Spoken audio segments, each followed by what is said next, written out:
இத்தாலியில் இருக்கும் ஒரு சிறிய தீவு. அங்கு யாரும் வாழவில்லை. சுற்றுலா பயணிகள் கூட அங்கு செல்ல தயங்குகிறார்கள். ஏன் தெரியுமா?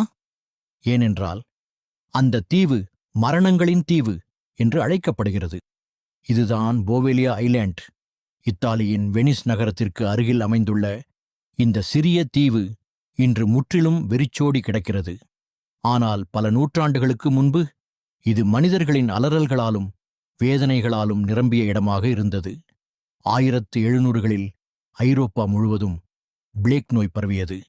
இந்த கொடிய நோயால் பாதிக்கப்பட்ட ஆயிரக்கணக்கான மக்களை மற்றவர்களிடமிருந்து தனிமைப்படுத்துவதற்காக போவேலியா தீவுக்கு கொண்டு வந்தனர். அங்கு சென்றவர்களில் பலர் மீண்டும் திரும்பி வரவே இல்லை. நோயால் இறந்தவர்களின் உடல்கள் அதே தீவில் புதைக்கப்பட்டன.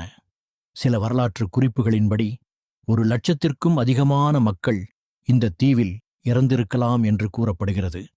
பல ஆண்டுகளுக்குப் பிறகு இந்த தீவில் ஒரு மனநல மருத்துவமனை கட்டப்பட்டது.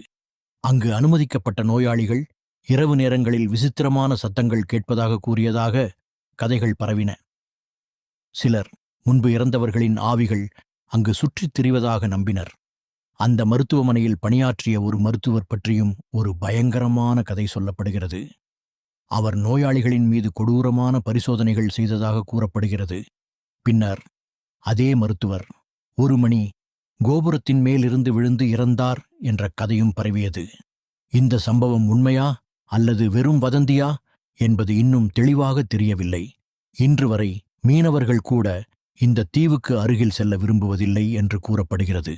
சிலர் அங்கு அழுகுரல்கள், அசாதாரண நிழல்கள் மற்றும் விசித்திரமான குரல்கள் கேட்டதாக கூறுகிறார்கள்.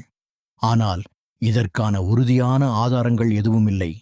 உண்மையில் போவேலியா ஐலண்ட் ஒரு சாபமிட்ட தீவா? அல்லது அதன் கொடூரமான வரலாறுதான் அதை இவ்வளவு பயங்கரமாக காட்டுகிறதா? அதற்கான பதில் இன்னும் ஒரு மர்மமாகவே இருக்கிறது. ஆனால் ஒரு விஷயம் மட்டும் உறுதி.